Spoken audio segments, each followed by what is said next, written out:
सुदृढ गर्भधारणाच्या पार्ट 10 मध्ये तुम्हा सर्वांचं स्वागत। आज आपण पाहणार आहोत सुतिका परिचर्या म्हणजे बाळंतपणानंतरची आयुर्वेदीय काळजी।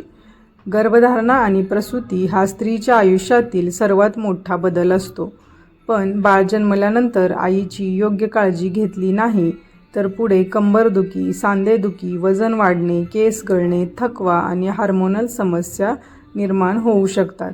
म्हणूनच आयुर्वेदात सुतिका परिचर्याला खूप महत्त्व दिले आहे। सुतिका परिचर्या म्हणजे काय ते पाहूयात।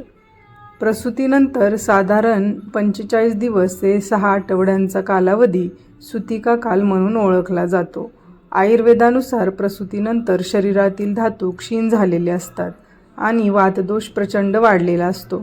म्हणून या काळात वात शांत करणे, गेलेली शक्ती परत मिळवणे, स्तन्यवृद्धी करणे, गर्भाशय पूर्ववत होण्यास मदत करणे हे उद्दिष्ट असते।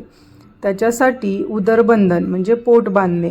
आयुर्वेदात प्रसूतीनंतर पोटाला योग्य प्रकारे पट्टा बांधण्याचे वर्णन आहे, त्यामुळे पोटाचे स्नायू पूर्ववत होण्यास मदत होते, कंबरदुखी कमी होण्यास मदत होते, पाठीला आधार मिळतो। सिझेरियन असेल तर डॉक्टरांच्या सल्ल्यानेच करावे। दुसरं आहे कोमट पाणी पिणे। प्रसूतीनंतर काही आठवडे कोमट किंवा उकळून थंड केलेले पाणी पिण्याचा सल्ला दिला जातो, त्यामुळे पचन सुधारते, वात कमी होतो, शरीरातील सूज कमी होण्यास मदत मिळते। आता पाहूयात मानसिक आरोग्याची काळजी कशी घ्यावी। बाळ जन्मल्यानंतर हार्मोन्समध्ये बदल होतात। त्याची लक्षणे अशी आहेत की विनाकारण रडू येणे, चिडचिड होणे, चिंता वाटणे, थकवा अशी लक्षणे जास्त काळ राहिल्यास तज्ज्ञांचा सल्ला घ्यावा। आता पाहूयात प्रसूतीनंतर व्यायाम कधी सुरू करावा। पहिल्या काही आठवड्यात फक्त हलके चालणे, डॉक्टरांच्या सल्ल्याने हळूहळू योगासने चालू करावी। श्वसन व्यायाम, पेल्विक फ्लोर एक्सरसाइज सुरू करता येतात। मैथून व प्रवास। आयुर्वेदात सुतिका काळात लांबचा प्रवास टाळावा, अतिश्रम टाळावेत, लवकर लैंगिक संबंध टाळावेत, शरीर पूर्णपणे पूर्ववत होण्यासाठी वेळ द्यावा। 6वं जे लक्षण दिसतं, केस गळती का होते।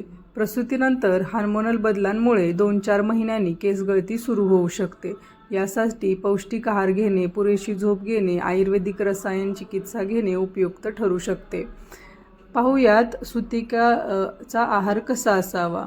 तर सुतिकेचा आहार हलका, उबदार आणि पचनास सोपा असावा।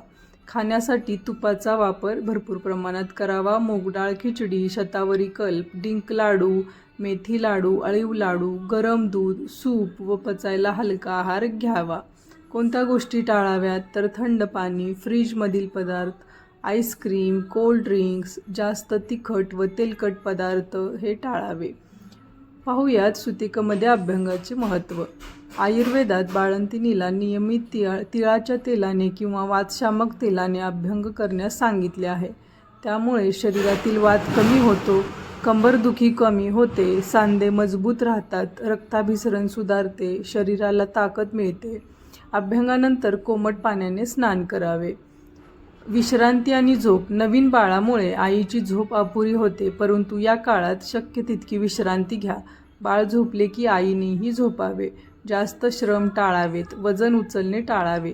शरीराच्या पुनर्बांधणीसाठी विश्रांती अत्यंत आवश्यक आहे। पाहूयात स्तन्यवृद्धीसाठी उपाय।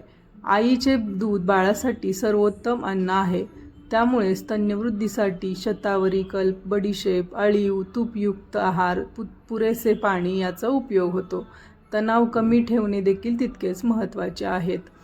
पाहूयात सुतिकेमध्ये आयुर्वेदिक उपचारांचे महत्त्व। प्रसूतीनंतर आवश्यकतेनुसार अभ्यंग करावे। पोटली स्वेदन, कटिबस्ती, उच्चकर्म हे उपचार तज्ज्ञ आयुर्वेद चिकित्सकाच्या मार्गदर्शनाखाली केले जाऊ शकतात। यामुळे शरीराची ताकद लवकर परत येण्यास मदत होते। मित्रांनो, बाळाचा जन्म हा फक्त एका नवीन जीवाचा जन्म नसतो, तर एका आईचाही पुनर्जन्म असतो। यामुळे या काळात आईची योग्य काळजी घेणे तितकेच महत्त्वाचे आहे। आयुर्वेदात सांगितलेली सुतिका परिचर्या पाळल्यास आईचे शारीरिक, मानसिक आणि भावनिक आरोग्य उत्तम राहण्यास मदत होते आणि भविष्यातील अनेक त्रास टाळता येतात। तुमच्या घरात नुकतेच बाळंतपण झाले असेल किंवा होणाऱ्या आईसाठी ही माहिती उपयुक्त वाटत असेल तर हा व्हिडिओ नक्की शेअर करा. मी डॉक्टर प्रियांका माने, आरुष आयुर्वेद मल्टीस्पेशालिटी क्लिनिकमधून अशाच आयुर्वेद गर्भसंस्कार आणि महिला आरोग्याविषयी उपयुक्त माहितीसाठी आमचे चॅनल सबस्क्राईब करा. धन्यवाद.